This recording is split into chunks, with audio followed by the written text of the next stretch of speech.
Waqar Rizvi, and welcome to this edition of Scope. In today's first segment, we're going to discuss Brexit and, of course, the upcoming UK elections as well, being called another really Brexit elections of sorts. There's a lot to discuss, certainly, when it comes to Prime Minister Johnson versus the opposition Labour Party's platform vis-a-vis these elections, going into, of course, what will be a contentious period for the country regarding, of course, the Brexit deal that Prime Minister Johnson has recently reached with the European Union, which is an additional, of course, agreement on the Irish backstop beyond just what Theresa May had earlier agreed upon as well. There are warnings, of course, about violence on the Irish border possibly being heightened, not just, of course, because of Brexit, but because of historic reasons, but certainly possibly heightened because of Brexit tensions, specifically also within that region. Let's discuss all of that a bit further. We're joined now by Jonathan Pryor, who's a writer and political commentator. He's also the Liberal Democrats' Brexit spokesperson for London. He's joining us now from London itself. We're also joined by Jonathan Rhodes, who is the regional organizer for Labour for a Public Vote Scotland. He's joining us now from Edinburgh. Jonathan Rhodes and Jonathan Pryor, thank you both for your time today. Jonathan Rhodes, let me start with firstly, what do you make of these upcoming elections? Will this finally resolve how Brexit really occurs? Well, what we're looking at currently, if you look at the polls, is a hung parliament, or at the very least a very divided parliament. I think we aren't really going to see, unless we see hard campaigning and major changes on the ground, a definitive answer to Brexit within this parliament. I mean, we've already had essentially a 2-year parliament that has spent, hours debating and discussing it without any progress. On the doorstep, people seem fairly fed up with the prospect of another general election. Without a clear majority for either party, I don't think this will be the sort of Brexit resolving election we want it to be. I think there's a lot of scepticism and fear relating to that idea that basically this will just be another milestone in the long, painful history of Brexit. What do you make of that, Jonathan? Because I was reading earlier, Jonathan Pryor, that the Liberal Democrat leader, she's mentioned that the Lib Dems will not be supporting, for example, Corbyn and Labour in these elections because of Corbyn's what they've called unclear stance when it comes to Brexit. That's correct. Unfortunately, the Labour leader has failed to come down one side or the other of the fence on Brexit. Basically, his argument is that he will try to negotiate a new deal with Brussels if he is elected Prime Minister in this election and then put it to the people, yes or no, whereas we believe that there has to be an answer one way or another and really clear up this issue now. But I absolutely agree with Jonathan Rhodes that the most likely outcome of this election, as far as we can see it now, 5 weeks out from polling day, is that there will not be a majority either for the Conservatives or for the Labour Party, because it seems clear that the Scottish Nationalists will increase the number of their seats in Scotland. The Liberal Democrats are likely to increase our seats here in England, and that will therefore mean that the Remain parties will do very well, and Boris Johnson probably will not get the sort of outright majority that he is hoping for. Jonathan Rhodes, one of the things that's come up in this campaign already, even though it's just begun, is Prime Minister Johnson speaking about how if, for example, there were to be a Labour win in these upcoming elections, that would mean 2 referendums very soon, i.e. a referendum when it comes to the Brexit deal possibly, and secondly, even a second independence referendum in Scotland. On that specifically, the last point there, do you agree with him? Do you think that's even likely to occur? Because I know Nicola Sturgeon has been looking into that as well. No, I don't think that's likely to occur at all. I mean, it's been made pretty clear, especially by the Scottish Party and by the wider party, that there's not going to be any coalitions or backroom deals or anything like that with the Scottish Nationalist Party. We differ on fundamental issues like the environment and the economy, other than, the obvious sort of more constitutional questions. I don't see in any way, other than working to stop Brexit from happening, Labour and the SNP working together. And if the SNP and the Nationalist parties wanted to use it as a sort of bargaining chip to get another independence referendum. I don't think it's within the integrity of the Labour Party to sort of sell out working people and offer them up to the attack of Brexit, etc., to play those kind of games. We know Brexit will affect environmental rights, workers' rights, food standards, a whole host of things that ordinary people need to keep them safe and happy in their day-to-day lives. So, no, I don't think it's a Labour government would lead to another independence referendum, but I think it will definitely, as it is our policy, lead to another vote regarding any Brexit deal. Okay. Let's have a voice to this conversation. We're now also joined by Gunter Walzenbach, who is a senior lecturer in European politics at the University of the West of England. He's joining us now from Bristol in the UK. Gunter Walzenbach, thank you for your time this morning. What do you make of these upcoming elections? Of course, everyone's hoping, I imagine, there in the UK, that this will bring some resolution finally to the Brexit issue. Yes, certainly the idea is a resolution, but it is very hard to see at this point whether such a resolution will actually occur because of the high volatility among the electorate. So even though at the moment Boris Johnson's strategy seems to pay off just about, it is not clear whether we will have the same situation on election day. So all the pollsters argue that there is still a lot of volatility in the electorate, and it is far from clear whether such a resolution will occur by December. But then Gunter Walzenbach, don't you think that that people still very much support Brexit? Because at least seemingly, at least from what I've read, and you can correct me if I'm wrong, the polls still very much want the UK to leave the EU. Those numbers still being reflected there? I think that depends very much on which pollster or which agency you look at. We do know, for example, that especially the younger voters are very much opposed to Brexit. And so for that reason, I think the numbers are still very much even out at the end of the day. So from the way I look at it, it is on both sides, whether you look at the Remain vote or the Leave vote, it is a very challenging or risky bargain they have in mind, hoping that the one or the other side will get the upper hand. But it might well be that this upper hand is just, in the range of a few percentages and of a clear majority that either side is looking for. Jonathan, on that point of where the public stands on Brexit, and certainly I know that there are arguments both ways, but certainly that vote still did occur in the fashion that it did. And of course, there are arguments about whether there was misinformation at that time, all of the above in place. But at the same time, do you not think that having somebody like Johnson remain on as prime minister, considering the fact that he is the one who already campaigned for Leave so strongly, that sort of makes more sense, doesn't it, to have somebody who believes in what the country is about to do to be at the helm?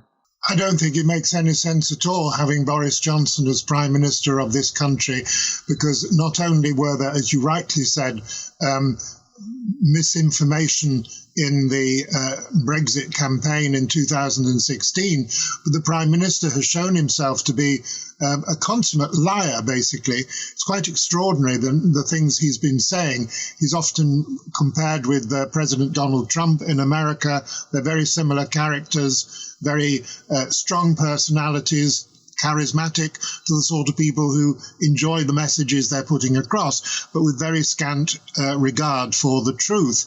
So I don't think it's at all in Britain's interest to have Boris Johnson as Prime Minister.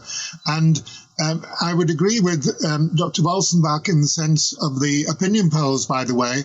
A majority of opinion polls suggest there is a small majority for Remain, not for Leave. But of course, that was the case in the run-up to June 2016. So what would actually happen if there were a referendum, which both Labour and the Liberal Democrats support, then we would see perhaps something else. But Gunter Walzenbach is also correct that the population is changing. Younger people are coming onto the electoral roll, and massively younger people, more than 80%, are in favour of keeping Britain in the EU and not of having Boris Johnson as Prime Minister.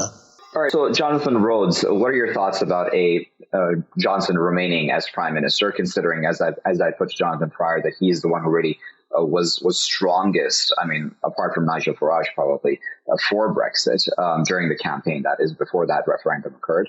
And secondly, I wanted to add this on as well. Do you believe that the issue of the Irish backstop, the Irish border, will finally somehow be put to rest coming forward, considering now those warnings about possible violence there? I think in regards to the Irish border, I think we are no near any closer to resolving that. I mean, it was an absolute tragedy that leading up to the 2016 referendum, this wasn't even considered or talked about. This wasn't even in the imaginations or the discussion, really, of the Leave campaign and to a degree of the Remain campaign. One of the most crucial constitutional historical issues in the United Kingdom, something that's sort of been at the forefront of our minds for nearly 100 years, and it was completely ignored. I don't think that will be resolved by this. I mean, the same issues remain from within Johnson's own party. He's being pulled right by hardliners who will never accept any sort of half-in, half-out Brexit. And that will mean that one way or another, Northern Ireland is going to suffer because they're either going to be pulled out completely or they're going to have a dividing line between the UK and the island of Ireland that's just going to inflame old tensions and bring up old problems such as increased smuggling to fund arms groups, etc. It's honestly just restarting a problem that for a generation, we felt we had resolved or at least brought a peaceful pause to. It's one of the great crimes of Brexit is that it threatens the peace and stability of over 1 million lives in Northern Ireland. It's absolutely ridiculous. But on top of that, as for Johnson remaining Prime Minister, I don't think there is very much a plausible way for him to do so. I think he will lose seats in this election.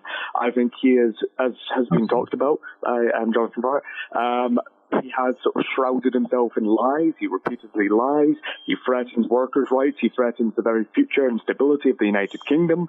I don't think, honestly, he is fit for purpose as a Prime Minister. His involvement in the Leave campaign was a personal passion project to get him into number 10, and it has worked. As we've already seen, he has proven to be one of the most, in a few short months, ineffective Prime Ministers in British history.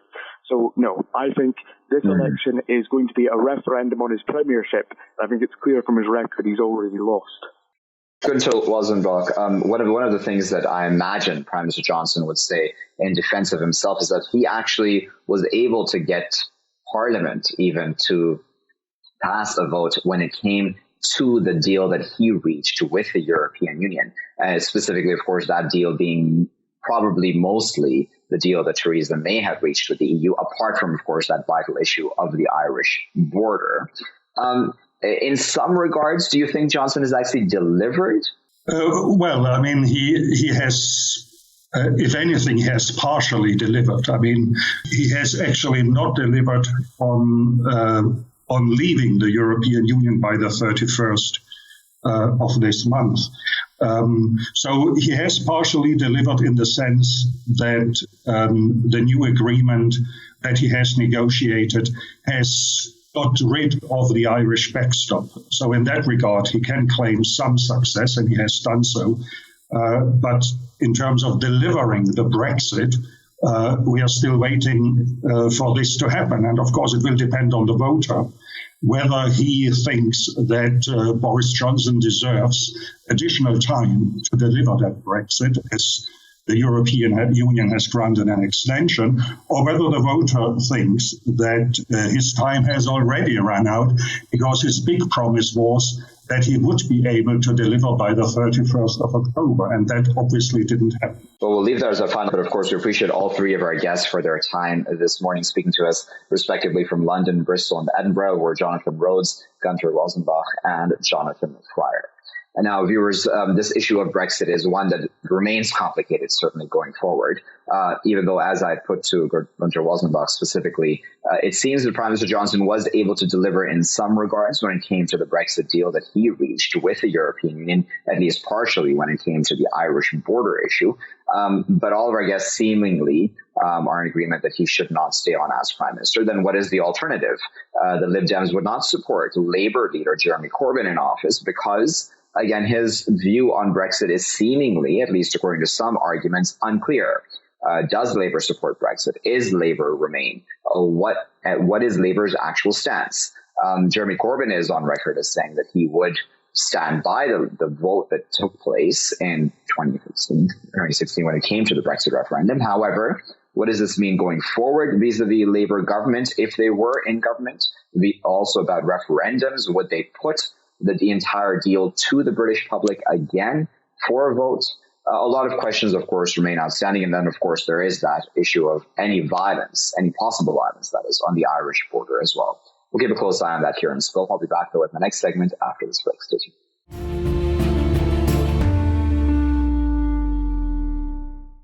Welcome back, viewers. You're still here in Scope with me, Waqar Rizvi. In this segment of the program, we're going to discuss domestic terrorism in the United States, as discussed by the FBI not too long ago, about a week or so ago at the Senate. The FBI had spoken about the growing threat, I should say, of domestic terrorism. And now we've had this case coming out in Colorado where Richard Holzer, who's a 27-year-old man, had plotted to bomb a synagogue in Milwaukee.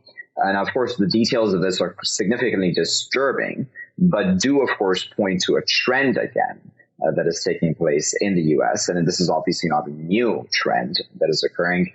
Some people would blame possibly Donald Trump. Others would blame, the entire atmosphere of the country for a while, where it seems that domestic terrorism, the far right, etc., seem to only be growing in power, seemingly without authorities being able to really get a handle on how to deal with the situation as a whole, because, we've always spoken about international terrorism as the greater threat, but now the FBI says, in fact, domestic terrorism is the greater threat than even international terrorism, the quote-unquote jihadist or threat, or however we want to term that. Let's discuss that a bit further. We're joined now by Steve Hewitt, who is at the Department of History and American and Canadian Studies Research Center at the University of Birmingham in the UK. He's joining us now from Birmingham. We're also joined by Simon Hale-Ross, who is a senior lecturer in law and policing in the Department of Law and Criminology at Edge Hill University. He's joining us now from Manchester. Simon and Steve, good morning, and thank you for your time. Simon, I'd like to start with you. As I said, the details of this case that occurred in Colorado are disturbing, but they point to a larger trend as well, don't they, where the FBI had just not too long ago in front of the Senate discussed the fact that domestic terrorism in the U.S. is the now prevalent threat, even over international terrorism. Yes, that's absolutely right. And that is the case. It's growing in the United Kingdom. It's growing across the European Union. There was a report recently commissioned by the International Centre for Counterterrorism in The Hague, where they used Germany for a case study. And it's a growing trend, and unfortunately, it is being it's not entirely being ignored, but the problems go below the issue. If you get my meaning, it starts with hate speech, and we've seen this in the UK where we have outlawed essentially any type of hate speech, especially that promotes violence. In the US, they haven't, and that's the fundamental problem. That's where it starts. Okay, so Steve, one of the things that I'm glad, obviously, Simon brought up the European connection, because in fact, Ray, the FBI had actually brought that up as well, saying there is solidarity across the oceans between, if we were to term neo-Nazi groups, or however we choose to term these groups and individuals, that solidarity too is worrying, isn't it? Yeah, I think these boundaries have little relevance in the 21st century, the idea of domestic versus foreign terrorism. As a historian of terrorism, I don't think they ever really had much relevancy. And I think that sort of all terrorism has both a foreign and a domestic element. And that the sort of artificiality is part of the problem in the U.S., this idea that if it's domestic, in a sense, it's not real terrorism. We're not going to call it terrorism. I was looking at some of the media coverage around the arrest of Holzer, and it was described not as, preventing terrorism, it was described as preventing a hate crime. And so there is that kind of distinguishing. But as your other guest mentioned, there are links.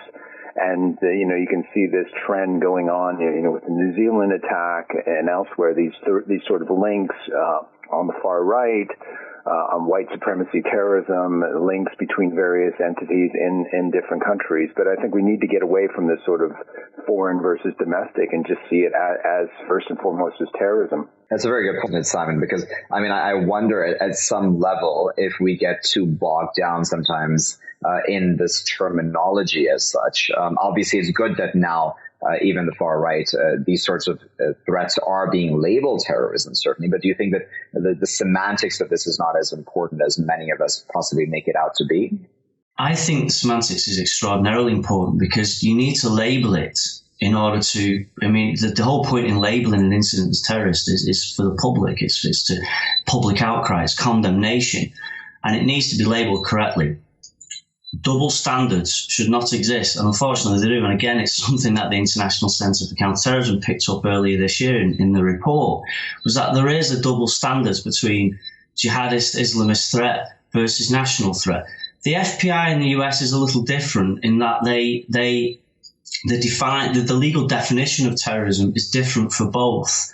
And that's one of the issues, I think. And don't forget, the United States don't have a definition of terrorism across the board. It's the agencies that have their own little definitions, if you like. The FBI have one, Homeland Security have a different one.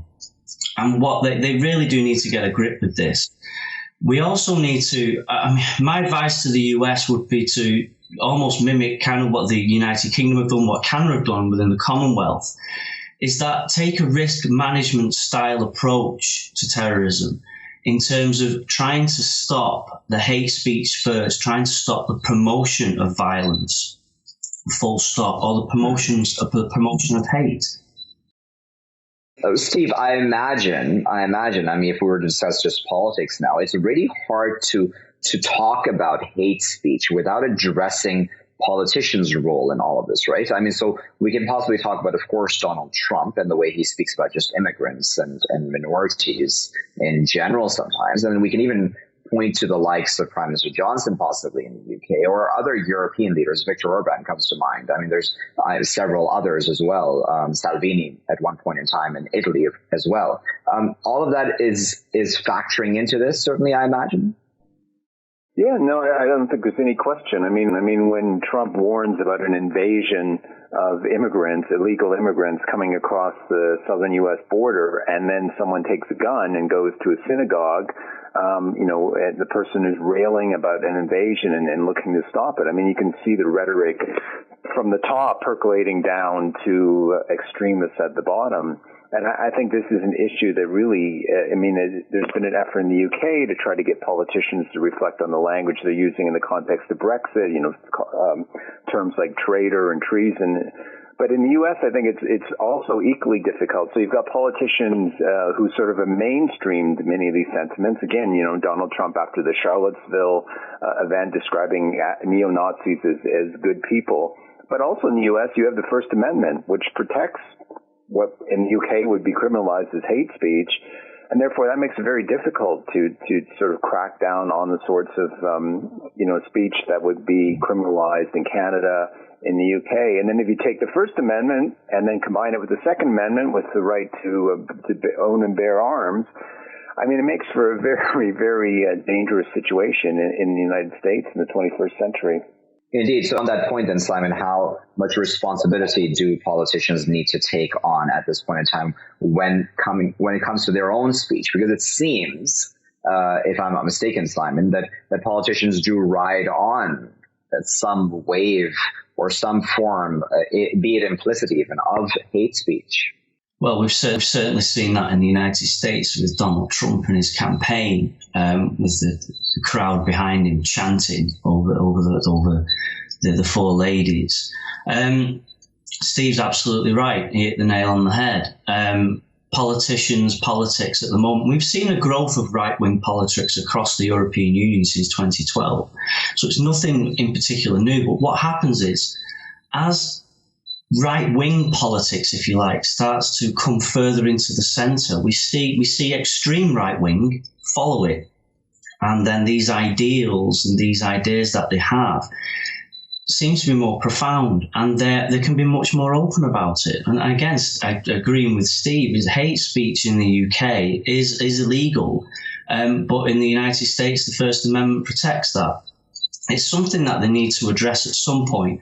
But I think the politicians have an extraordinary role here, and that they really do need to lead the way. They really do need to come back into the centre, if you like, and try and diffuse this. But you are right; they do ride the wave, and that is concerning. It really is concerning.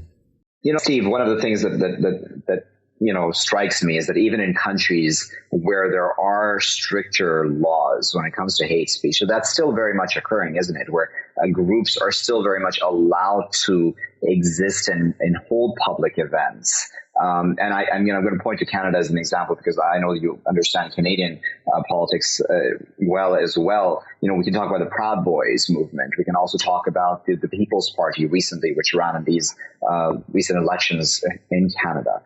All of that still disturbs a disturbing trend, doesn't it? Even within those countries where there are laws. So it's not just limited really to the U.S. having this issue.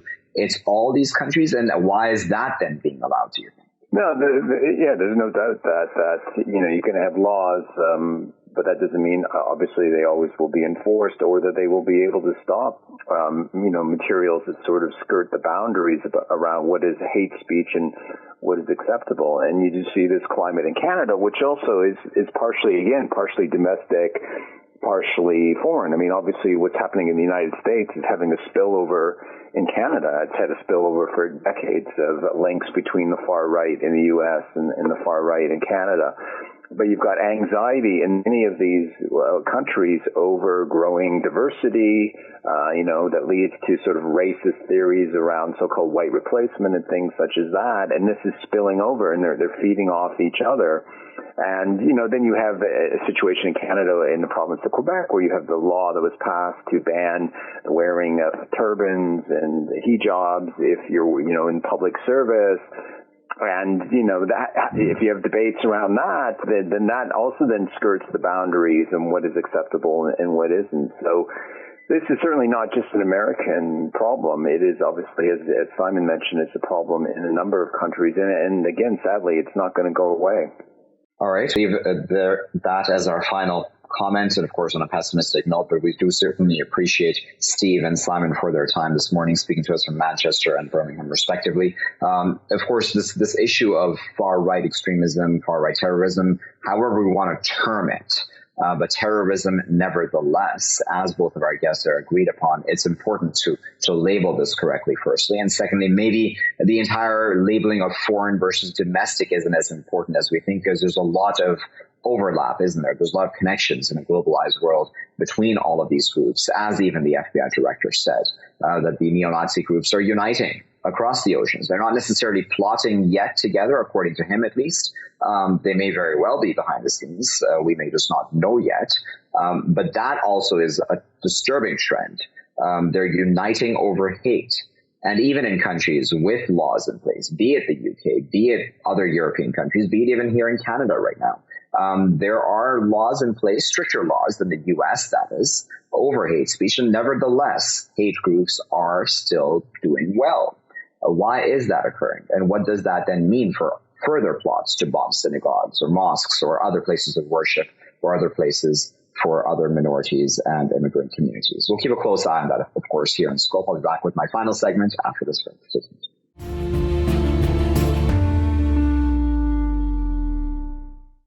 Welcome back, viewers. You're still here in Scope with me, Waqar Rizvi. Now we're going to discuss the Iran nuclear deal. As we well know, that Iran has been taking steps away from the nuclear deal, reducing the commitments that it had agreed upon within that deal ever since the United States initially made the decision to walk away from the deal. This, of course, when President Donald Trump came into office in the White House. Iran, of course, argues that it has every right to do what it is doing now under Articles 26 and 36 of the JCPOA, which is the Joint Comprehensive Plan of Action, as the nuclear deal is called. Certainly, the nuclear deal is not just one that is signed between Iran and the U.S., but has other players as well, such as several European players, as well as Russia, China, and others. So this is not a bilateral agreement or bilateral deal of any sorts. Is Iran right to now be then changing the Fordow nuclear facility from what was then a research center at some point in time to a lot more an active center where centrifuge enrichment will now be occurring at a greater rate, as now announced by President Rouhani of Iran. Is this the smart move at this time, especially considering France is now saying this is a grave move, which essentially shows that Iran is walking away now from the nuclear deal as a whole? Let's discuss that a bit further. We're joined now by Farhang Jahanpour, who is a part-time tutor at the Department of Continuing Education at Kellogg College, at the University of Oxford. He's joining us now from London. Joining us from Tehran is Hamidreza Gholamzadeh, who is a PhD candidate in American Studies and public diplomacy researcher. Hamidreza and Farhang, thank you both for your time today. Reza, let me start with you. What do you make of the Iranian president's announcement vis-a-vis the Fordo facility? Even the Russians, Hamidreza, have expressed disappointment in some way, even though they've said, of course, that the major responsibility for this lies with the Americans and even the Europeans. We should consider that the nuclear deal is some sort of legacy for President Rouhani, and so he's very careful in protecting it, and yet not, let's say, overusing that, or let's say being too patient regarding the lack of commitment from the other side. As you just mentioned, the nuclear deal is not some bilateral thing that when President Trump withdraws from that, everything is done. The other parties are also in the JCPOA, but they have failed to fulfill the commitments they have had. So while President Rouhani still wants to keep the JCPOA, and of course the country, Iran, also wants that. But yet it cannot be forever. It cannot be for good and just one way. So that's the way that President Rouhani is trying to give the signals to all the parties that we are decreasing their commitments. We are taking some steps. Yet we are prepared and we are actually eager to reverse the steps, reverse the measures, so that as soon as the other parties are showing some commitment. And you're seeing that President Macron from France is just playing the blame game and putting all the blame on Iran and the United States. It was a very surprising statement a couple of days ago that he actually considers to blame Iran and the United States equally for withdrawing from the JCPOA, while President Trump has completely withdrawn and Iran is just acting based on the articles of the JCPOA. Farhang, what are your thoughts about that? Because certainly, as even Sergei Lavrov of Russia pointed out, even though he expressed disappointment at Iran's move, was that the Europeans do have a significant responsibility in this regard, in his opinion, of course, that they haven't been able to deliver on their promises of upholding their commitments to this deal. Well, let's put it in some sort of perspective first. Iran, before the signing of the treaty, had some 19,000 centrifuges and had 10,000 kilos of enriched uranium to 3.7%. Now, to have industrial scale production for getting even close to nuclear weapon, you need at least 10 times that, 190,000 centrifuges, and enriching uranium not to 3 or 4 or even 20%, but above 90%. So what Iran has done is not really a major step. It is really baby steps taken gradually to reduce its commitments under the JCPOA, the country which violated, because there is no clause for withdrawing from the agreement. The side which actually violated the agreement was President Trump and the United States. And Iran, May last year, 1 year after America withdrew from the deal, told the Europeans that if they cannot take some action to neutralize the effect, or at least help Iran in its economic plight, then Iran would gradually begin to increase its production of uranium. Now they have put 2,000 kilograms. They are saying that instead of 3.7, they go to 4.5%, which is still very much low uranium. And it is all done under UAEA inspection. But I agree with you. Personally, I agree with Mr. Lavrov and even President Putin last year when Iran started this process. And he had a very good argument. He said that Iran does not have as powerful a propaganda machine and tools and means as the West has. They will distort it, and they will blame Iran, as in fact already we can see they are doing. Okay, and before I go to Hamidreza, Farhang, I just wanted to get your assessment on what the Europeans have done in this time frame. Have they been able to present enough of a case for us to say that Iran may be going too fast forward and should give the Europeans more time to save the deal? But as I said, it was May last year, 2018, that America withdrew. And a year later, Iran said that it will take baby steps to restore its enrichment if they don't take any action. Now, in this 1 year and few months, because we are already in November, Europe has talked a great deal, saying that they want to help Iran. They'll set up economic means, tools for Iran to achieve some economic benefits.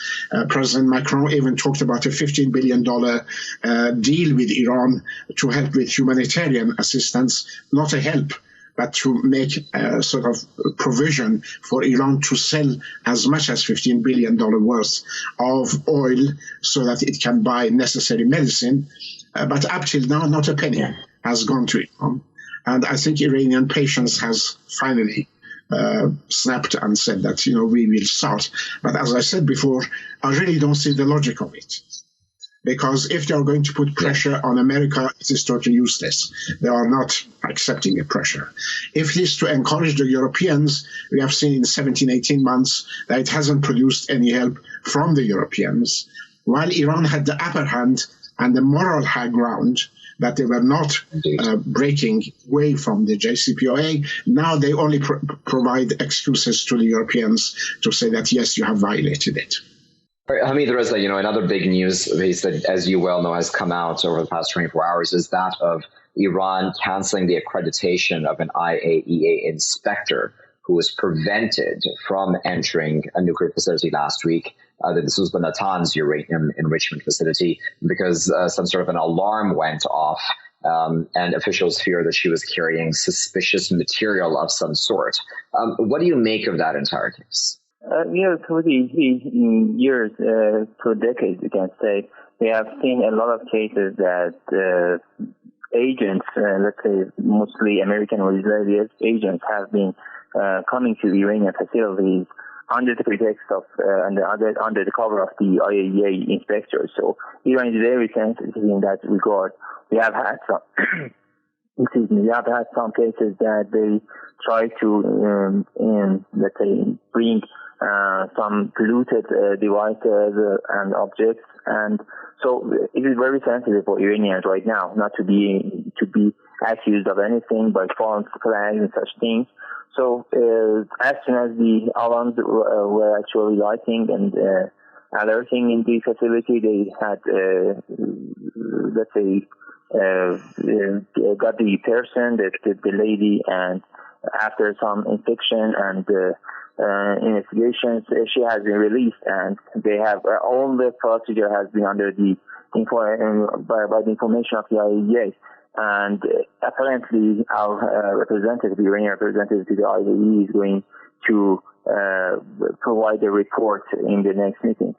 So the point is that, as I said, it is very sensitive to Iran because it has had cases of infiltration from agents by the cooperation of the IAEA. And let's not forget that the information about our scientists, nuclear scientists who were assassinated, the information was given by the IAEA, so-called inspectors and agents and whatsoever they are.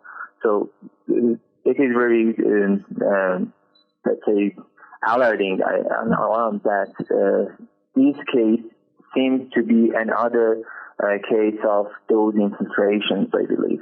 Indeed. All right, we'll have to leave as our final word. The clock has unfortunately gotten the best of us, but of course we appreciate both of our guests for their time and of course their insight today. That was Hamidreza speaking to us from Tehran and Farhang, who was speaking to us from London. Viewers, when it comes to the Iran nuclear deal, as Farhang put into context there, it is important to put this in the context about the numbers and the statistics, even though in much of the mainstream media we see much alarm about what Iran is doing. But in fact, as Farhang said, these are very baby steps, and we're still nowhere close to the threshold that any country would need to be able to produce any nuclear weapons of any sort. So this is very much still an Iran which is trying to work with the world over its nuclear energy program, as it has always claimed it's always only wanted.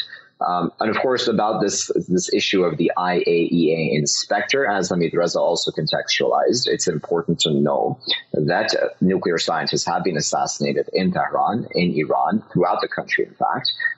Young nuclear scientists who were working on their country's nuclear energy program and had no part in any military facilities or otherwise, and there were no threat to anybody else around the world. Where did the details of the nuclear scientists come out? The most likely leak is, of course, from the IAEA.